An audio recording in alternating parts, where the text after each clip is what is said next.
So now children, today as I have told you that we are going to start with the story The Chinese Statue, that is written by Jeffrey Archer, and we have come, as I have already told you, that this story is a nest fiction in which many incidents of different places are combined together to form a single story. The story has not taken place at a single place, and it has not described a single incident. Rather, it has taken place at various places, and then it has been compiled together to form a single story. But the one thing which is very important in such sort of story is that all the incidents, whatever incidents we see, whatever incidents we deal with whatever incidents we deal in the story, if they are connected together, that means they are logically connected. There is some logic, there is some connection between all the incidents. That is why they are combined together, and such sort of story is known as nest fiction. So in this story also, children, we'll come across the fact that how the Chinese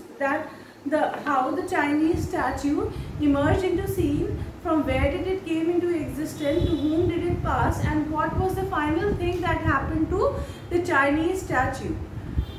As we will read the story, we will ourselves be able to make out that the story has not taken place at a single place, rather it has taken place at different places. So now let us come to the original text. All of you open your books. The story, The Chinese Statue,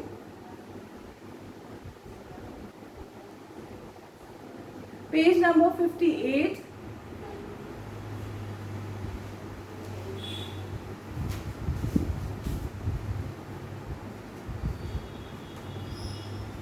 Now children, see, the box is given. Here the box is given on page number 58. The box is given.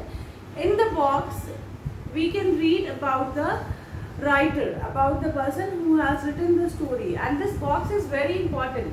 We all should read it, because through this box only we come to know what style is going to be followed in the story, or on what concept the story might be based upon. And this box also helps us to form our answers. So children, before starting with any story, whatever is given there in the box about the writer of the story, you should always read it. It is very helpful, and it provides you with the information on which the story might be based upon. So coming to page number 58, Jeffrey Archer. Jeffrey Howard Archer, Baron Archer of Weston-super-Mare, is an English author and former politician. So apart from being the author, the person who has written this story was also a politician. Before becoming an author, Archer was a member of Parliament 1969 to 1974, but did not seek re-election after a financial scandal that left him almost bankrupt.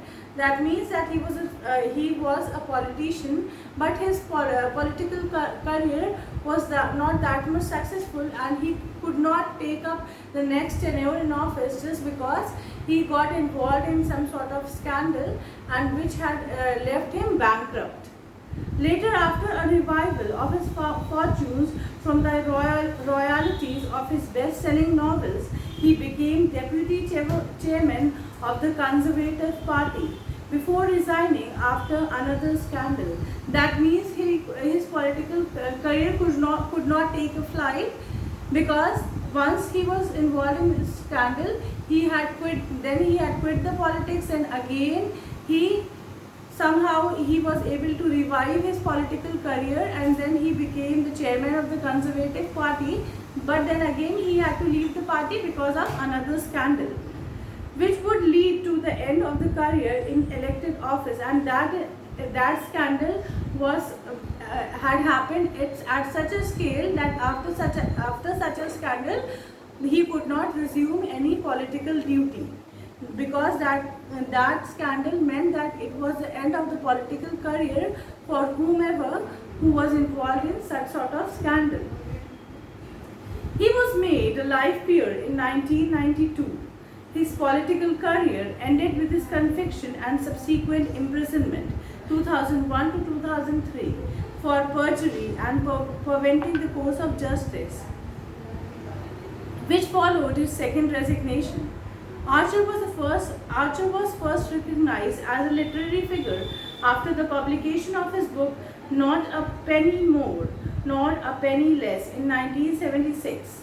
The Cain and Abel series is Archer's best-known work, an author to a couple of plays and more than 25 books for adults and children. Archer's latest novel is the last of a new series titled The Clifton Chronicles. His book have sold around 330 copies worldwide. So in this paragraph we can read about whatever work he did in the field of literature, whatever his contribution was, and how he came to be known as a good writer.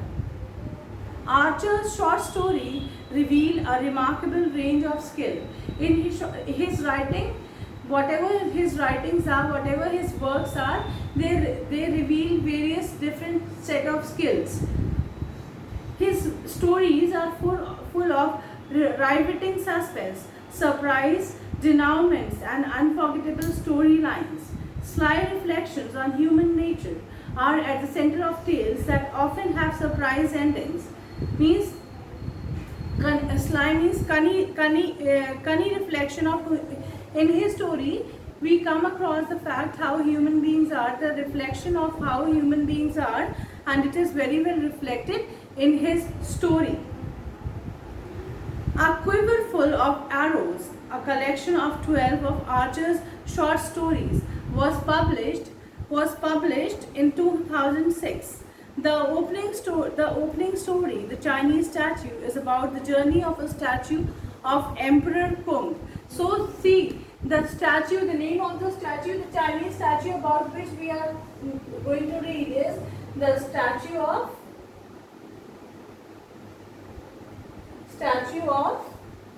Emperor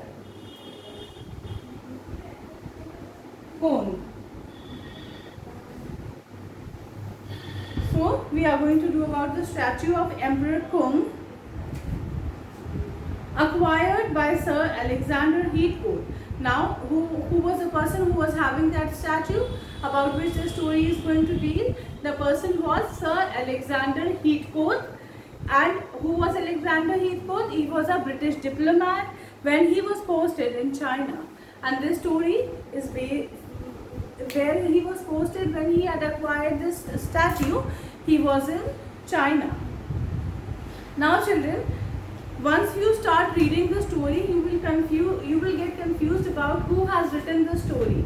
So firstly, I would like to tell you that directly as the story starts, we are taken into the auction scene, where the auction is taking place of this statue. The auction is taking place. After few paragraphs, we are taken to another place, where the auction. We are taken to another place, that is, the original story will start from the last paragraph of the first page, that is page number 59. Then the journey of Chinese statue will start, and then later in the story I'll tell you the connection between the between the first page and that page. So the story is narrated by a person who was sitting in the auction scene. The auction is going on for the Chinese statue, and the story is being narrated by the person who is sitting in the auction scene. Now let us start with the original story.